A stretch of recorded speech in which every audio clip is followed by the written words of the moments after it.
शर्मा जो अपने विधानसभा क्षेत्र सांगानेर में कार्यक्रम को विकसित भारत कार्यक्रम को संबोधित कर रहे हैं। विधानसभा चुनाव में हार के बाद कांग्रेस अब संगठन में बदलाव करती दिख रही है। बीजेपी के सामने अपनी राजनीतिक स्थिति मजबूत करने के लिहाज से मध्य प्रदेश और छत्तीसगढ़ की तर्ज पर अब राजस्थान में भी कांग्रेस संगठन और विधानसभा में नया नेतृत्व खड़ा कर सकती है। पदों को देखें तो प्रदेश कांग्रेस अध्यक्ष, विधानसभा में नेता प्रतिपक्ष, उपनेता प्रतिपक्ष और कांग्रेस विधायक दल के सचेतक पद पर नियुक्तियां की जानी। हालांकि माना जा रहा है कि लोकसभा चुनाव तक मौजूदा प्रदेश अध्यक्ष गोविंद सिंह डोटासरा को बरकरार रखा जा सकता है। संकेत हैं कि प्रदेश में अहम पदों पर युवा, जनरल ओबीसी और महिला चेहरों को तवज्जो देते हुए कांग्रेस नए नेतृत्व की राह पर बढ़ सकती है। खबरें हैं कि पूर्व प्रदेशाध्यक्ष सचिन पायलट के अलावा हरीश चौधरी, राजेंद्र पारीख, महेंद्रजीत सिंह मालवीय जैसे किसी नेता को नेता प्रतिपक्ष बनाया जा सकता है। कांग्रेस का कोर वोट बैंक जाट रहा है, जिसे वो कंसोलिडेट करना चाहेगी। इसी लिहाज से बीजेपी में ब्राह्मण चेहरा मुख्यमंत्री बनाए जाने के बाद कांग्रेस में भी ब्राह्मण विधायकों को अहम जिम्मेदारी देने की मांग अब पार्टी के भीतर ही जोर पकड़ने लगी। लेकिन पायलट को नेता प्रतिपक्ष बनाए जाने की स्थिति में प्रदेशाध्यक्ष पद पर बदलाव को टाला भी जा सकता है। नेता प्रतिपक्ष काफी अहम पद होता है और प्रतिष्ठित पद होता है। नेता प्रतिपक्ष को कैबिनेट मंत्री जैसी सुविधाएं मिलती हैं, सरकार के उसे मंत्रियों जैसा बंगले, सरकारी गाड़ियां, प्राइवेट सेक्रेटरी, सिक्योरिटी स्टाफ जैसी तमाम सुविधाएं मिलती हैं। विधानसभा में नेता प्रतिपक्ष को बोलने का विशेष तौर पर मौका भी मिलता है, जो सदन में विपक्ष की बातें रखते हैं। तो मध्य प्रदेश में कांग्रेस ने जीतू पटवारी को प्रदेशाध्यक्ष नियुक्त कर दिया है। वहीं पर नेता प्रतिपक्ष के रूप में उमंग सिंघार और उनके उपनेता हेमंत कटारे को बनाया गया। छत्तीसगढ़ में चरणदास महंत को नेता प्रतिपक्ष बनाया गया है। दीपक बैज प्रदेशाध्यक्ष बने हुए हैं। तो राजस्थान विधानसभा में नेता प्रतिपक्ष पर कौन होगा, उपनेता प्रतिपक्ष कौन बनेगा, सचेतक कौन बनेगा और क्या प्रदेशाध्यक्ष पद पर भी बदलाव की तैयारी है?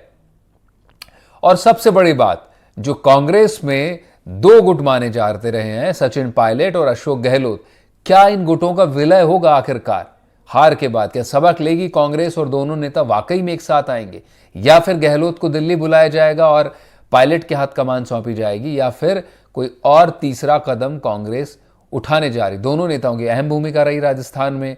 और एक और तबका, गुर्जर तबका, जो कांग्रेस से इस चुनाव में खासा नाराज नजर आया और गुर्जर बाहुल्य सीटों पर भी इसका परिणाम में असर देखने को मिला। तो इन तमाम सवालों के जवाब हम तलाशेंगे इस चर्चा में। मेरे साथ पौरुष भारद्वाज कांग्रेस से मौजूद होंगे, आरपी विजय जी बीजेपी से हैं और श्याम सुंदर शर्मा जी हमारे साथ, हमारे पॉलिटिकल एक्सपर्ट भी जुड़ चुके हैं। आप तीनों का बहुत बहुत स्वागत। पौरुष, अब जो कांग्रेस के कार्यकर्ताओं के सामने और आपके मतदाताओं के सामने और बाकी जो कांग्रेस पर निगाह भी रखते हैं, आपकी पार्टी के लोग और बाकी जो पार्टी कवर करते हैं, उनके सामने सबसे बड़ा सवाल यह है कि क्या अब आखिरकार कांग्रेस, जो मध्य प्रदेश और छत्तीसगढ़ में तो कर ही लिया है, क्या वाकई बदलाव को अंजाम दे पाएगी अब?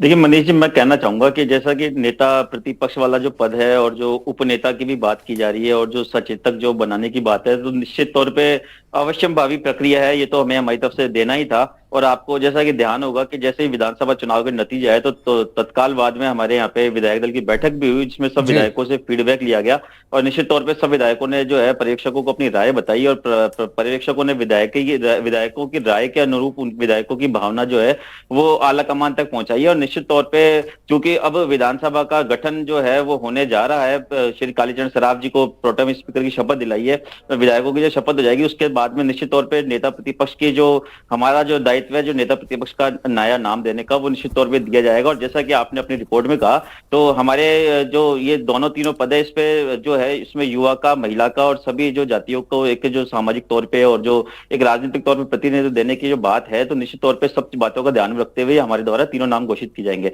और देखिए रही बात प्रदेश अध्यक्ष की, तो मुझे ऐसा कुछ लगता नहीं है, और कांग्रेस के प्रवक्ता के तौर पर मैं निश्चित तौर पर कह सकता हूँ कि राजस्थान में प्रदेश अध्यक्ष को लेकर के अभी ऐसी कोई चर्चा है नहीं। और भविष्य में यदि कुछ होता है तो उसके बारे में आज कहना मेरे हिसाब से गलत होगा। अभी तक ऐसी कोई चर्चा नहीं। पौरुष, निश्चित रूप से आप कह रहे हैं कि आला कमान के पास नाम बढ़ाए गए हैं और फिर तय होगा। अब आला कमान के पास कौन नाम बढ़ाता है, ये हमने विधानसभा चुनाव में देख लिया, किसकी ज्यादा चली और किसके बूते आपने चुनाव लड़ा। और जो टिकटों पर आला कमान नाराज था, उन पर भी मोहर लगवा के ले आए अशोक गहलोत। तो ये बात मोटे तौर पर कांग्रेस कार्यकर्ताओं में तो स्पष्ट है।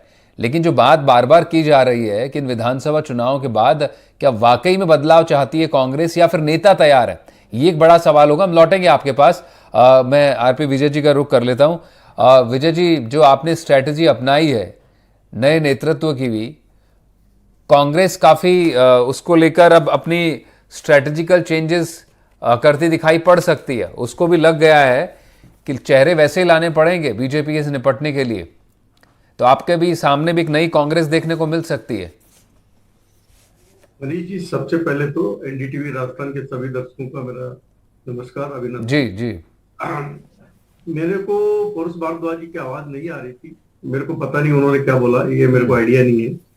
बट आप सभी को पता है कि इनके यहाँ पे 2 धड़े बने हुए हैं और जो इन्होंने विधानसभा का चुनाव हारने के बाद में भी इनके यहाँ पे कोई सबक नहीं आया दिखता है कि गहलोत खेमा अलग है और सचिन पायलट खेमा अलग है, और दोनों अपने अपने चहेतों को लाना चाहते हैं या दोनों खुद आना चाहते हैं, ये तो परिस्थिति को डिपेंड करेगा। वैसे ये आंतरिक मामला कांग्रेस का है, बट फिर भी जब आपने पूछा कि ये कुछ सीखना चाहेंगे क्या, तो इनको बेसिकली सीखना चाहिए कि अगर देखो चुनाव में इनकी हार हुई है, उससे भी इनको सबक लेना चाहिए। सबक लेकर के, और ये एक हो या नहीं हो ये इनका इंटरनल मैटर है, बट हम ये चाहते हैं कि जो विधानसभा प्रतिपक्ष का नेता है वो ये डिक्लेयर कर दे, क्योंकि गहलोत जी आप सबको पता है कि क्या कहते थे कि अभी तक ये 5 दिन हो गए, 5 दिन के बाद में भी ये नेता नहीं चुन सके, नेता का नाम नहीं आया।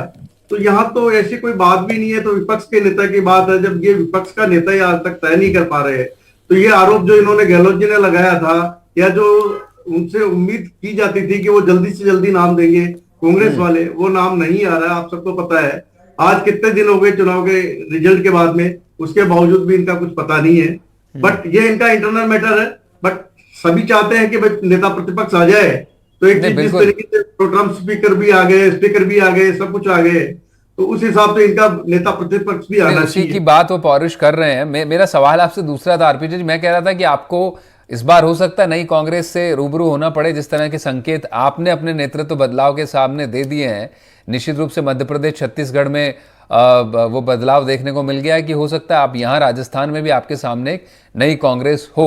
वो मेरा सवाल था। आपके पास लौटेंगे, हालांकि आप बीजेपी के प्रवक्ता के तौर पर निश्चित रूप से है कि आप आरोप लगाएंगे कांग्रेस पर। श्याम जी, एक सवाल, पहला रिएक्शन आपसे यही है, जो लाख टके का सवाल कांग्रेस के सामने होगा इस वक्त राजस्थान में खासतौर पर, क्योंकि मध्य प्रदेश छत्तीसगढ़ में तो फिर भी आसान था, क्या वाकई अब तो कम से कम सबक लेकर वो पायलट और कांग्रेस, गहलोत कांग्रेस जो बनी है, उसका आखिरकार अब विलय कर देना चाहिए, एक होकर आगे बढ़ना चाहिए अब तो? देखिए मनीष जी, मुझे लगता नहीं है कि अभी भी एक हो पाएगा। मैं पहले भी कहता था दिमाग से समझौता हुआ, दिल से समझौता नहीं हुआ। वो आपने देखा। और निश्चित रूप से जिस प्रकार पूरे राजस्थान में गुर्जरों ने साथ नहीं दिया, इसका मतलब है कि सचिन पायलट ने जिस तरह का व्यवहार रखा कि मैं नहीं तो अशोक गहलोत भी नहीं, तो दोनों ही नहीं आ पाए, दोनों ही सत्ता से बाहर हो गए। जीत के जरूर आए हैं सारे के सारे। देखिएगा, गोविंद सिंह डोटासरा भी जीत के आ गए, हरीश चौधरी भी जीत के आ गए, महेंद्रजीत मालवी भी जीत के आ गए, जितने जो नेता थे सब जीत के आए। तो इसका मतलब है वो नेता तो बड़े बड़े सब जीत के आए, लेकिन जिस तरह से सत्ता बचाने का काम करने वाले थे, सत्ता रिपीट करने का काम करने वाले थे, नहीं कर पाए। पौरुष जी बार बार कह रहे, देखिएगा कि देखिएगा, मैं प्रतिपक्ष का नेता के रूप में सचिन पायलट कभी स्वीकार नहीं करेंगे मैं हम उसके रूप में आ जाएं कि हम प्रतिपक्ष के नेता के रूप में, क्योंकि प्रतिपक्ष का नेता का दायरा छोटा होता है। एक विधानसभा के अंदर कैद होके रह जाता है प्रतिपक्ष का नेता। तो ऐसी स्थिति में सचिन पायलट प्रतिपक्ष का नेता तो नहीं बनेगा, ये मान के चलिएगा। हो सकता है कि प्रदेश अध्यक्ष अभी बने या लोकसभा चुनाव के बाद बने, ये दोनों में चीज है कि अभी रखा जाए नहीं रखा जाए। अगर लेकिन दिलचस्प बात तो यही होगी श्याम जी, क्योंकि अगर विधानसभा हार के बाद लोकसभा में कुछ सबक लेकर अगर मुकाबला करना है, जो इंडिया अलायंस खासतौर पर बताते हैं, तो उसके लिए तो बदलाव अभी से करना होगा। इससे बड़ा वो कुछ वक्त हो नहीं सकता है।